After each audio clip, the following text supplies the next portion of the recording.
Hello friends, welcome to buds to bloom. இன்றைக்கி நம்ம சேனலில் பார்க்க போகிறது நீங்கள் எல்லோரும் ரொம்ப ஆர்வமாக கேட்டுட்டு இருந்த ஹோட்டல் ஸ்டைல் பூண்டு குழம்பு. சில பேர் நிறைய பேர் கேட்டிருந்தீங்க, எவ்வளோ வச்சாலும் குழம்பு வந்து திக்காக இருக்க மாட்டேங்குது, அப்புறம் நிறைய டவுட்ஸ் இதில் கேட்டிருந்தீங்க. அதெல்லாம் வந்து நான் இன்றைக்கி இந்த வீடியோவில் ஃபுல்லாக உங்களுக்கு சொல்ல போகிறேன். ஸோ ஃபஸ்ட்லேருந்து லாஸ்ட் வரைக்கும் மிஸ் பண்ணாமல் பாருங்கள். முதல்ல என்ன பண்ணணும்னா, 1 ஸ்பூன் மிளகு, 1.5 ஸ்பூன் ஜீரகம், இது ரெண்டையும் ஒரு வாணலில் போட்டு நல்லா பொன்னிறமாக வறுத்து எடுத்துக்கணும். இதை வந்து ரொம்ப தீஞ்சிடக்கூடாது, அதே சமயம் வறுபடாமல் இருக்கக்கூடாது. நல்லா பொன்னிறமாக வறுத்து எடுத்து வச்சுக்கோங்க.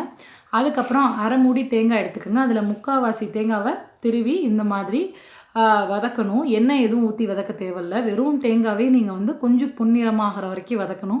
அந்த தேங்காயில் இருக்க கலர் லைட்டாக சேஞ்ச் ஆகிடுச்சுனாவே போதும். நெக்ஸ்ட்டு நம்ம வந்து அந்த தேங்காய், நம்ம மிளகு ஜீரகத்தெல்லாம் தண்ணி ஊற்றி ஒரு ஃபைன் பேஸ்ட்டாக நம்ம அரைச்சி வச்சுக்குவோம். அதுக்கப்புறம் நம்ம குழம்பு ரெடி பண்ணிவிட்டு இது எதுக்குன்னு நான் சொல்கிறேன். முதல்ல 5 டேபிள் ஸ்பூன் அளவு நல்லெண்ணெய் சேர்த்துருக்கேன். 1 டேபிள் ஸ்பூன் வெந்தயம். நல்லெண்ணெய் வந்து சேர்த்திங்கன்னா பூண்டு குழம்பு செம்ம வாசனையாக இருக்கும். பூண்டு ஹீட்டு, நல்லெண்ணெய் வந்து உங்களுக்கு அதை அப்படியே தணிச்சு விட்டுரும். 10 சின்ன வெங்காயம் எடுத்திருக்கேன். 1 ஸ்பூன் அளவு ஜீரகம் சேர்த்துருக்கேன். வெங்காயம் கம்மியாக, பூண்டு நிறையா. ஸோ அதுதான் பூண்டு குழம்போட ஸ்பெஷாலிட்டி. அதுக்கப்புறம் ஒரு முழு பூண்டு, 2 பூண்டு பல் முழு பூண்டை எடுத்து அதில் உள்ள பூண்டை உரித்து, எந்தளவுக்கு பூண்டு உரித்து வதக்கி சேர்க்குறோமோ அந்தளவுக்கு குழம்பு டேஸ்ட்டாக இருக்கும். அப்புறம் தக்காளி வந்து ஒரு 1.5 தக்காளி சேர்த்துருக்கேன். பெருசாக இருந்தனால 1.5 சேர்த்துருக்கேன். சின்னதாக இருந்துச்சுன்னா நீங்கள் 2 கூட சேர்த்துக்கலாம். எண்ணெயில் வந்து நல்லா வதங்கணுங்க. அதான் ரொம்ப முக்கியமான பாயிண்ட்டு. பார்த்தீங்கன்னா, இந்த பூண்டோட பச்சை வாசனை அதெல்லாம் வந்து எண்ணெயில் ஃபுல்லாக போயிடணும். அப்படியே எண்ணெயில் எவ்வளோக்கும் உங்களுக்கு நல்லா வதங்குதோ, பூண்டு நல்லா சுருங்கி நமக்கு குழம்புல எடுத்து வைக்கிறப்ப டேஸ்ட்டாக இருக்கும். அப்புறம் மஞ்சத்தூள் நல்லா வதங்கினதுக்கப்புறமே மஞ்சத்தூள், மிளகாத்தூள் போட்டுக்கோங்க. மிளகாத்தூள் பார்த்திங்கன்னா நான் 2 டேபிள் ஸ்பூன் போடுறேன். மஞ்சத்தூள் 1/4 கரண்டி போட்டிருக்கேன். எல்லாத்தையும் நல்லா வதக்கி விடுவோம். இந்த தக்காளிலாம் உங்களுக்கே தெரியும், பார்த்தா போட்டப்போ எப்படி இருந்துச்சு, இப்போ நல்லா கூழ் மாதிரி கரைஞ்சிருச்சு. இப்போது இதெல்லாம் கரைஞ்சதுக்கப்புறம் நம்ம என்ன செய்ய போகிறோன்னா, உங்களுக்கு குழம்புக்கு எவ்வளோ தண்ணி தேவையோ அதளவுக்கு ஊற்றுங்க. தண்ணி ஊற்றுறப்ப ரொம்ப கவனமாக ஊற்றுங்க.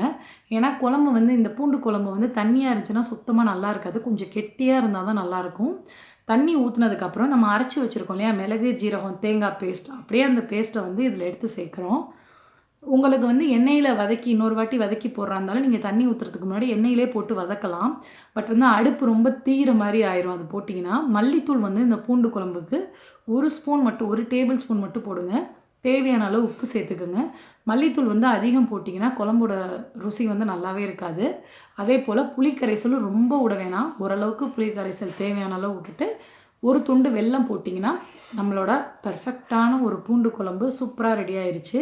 கொஞ்ச நேரம் லைட்டாக கொதிக்க விட்டு அந்த பச்சை வாசனையெல்லாம் போக விட்டுட்டு எடுத்திங்கன்னா சுவையான பூண்டு குழம்பு ரெடி ஆயிடுச்சு. பாருங்கள் எவ்வளோ திக்காக. நீங்கள் அந்த வெங்காயம் பூண்டு இதெல்லாம் வந்து நல்லா வதக்கிடுங்க. அதே போல் நம்ம மிளகு ஜீரகம் தேங்காய் இதையும் நல்லா வதக்கி அரைச்சி போடுறப்ப குழம்போட ருசியும் மனமும் செம்மையாக இருக்கும். இது வந்து டேஸ்ட்டுக்கு நான் கேரண்டி. ட்ரை பண்ணிவிட்டு எல்லோரும் எப்படி இருந்துச்சுன்னு சொல்லுங்கள்.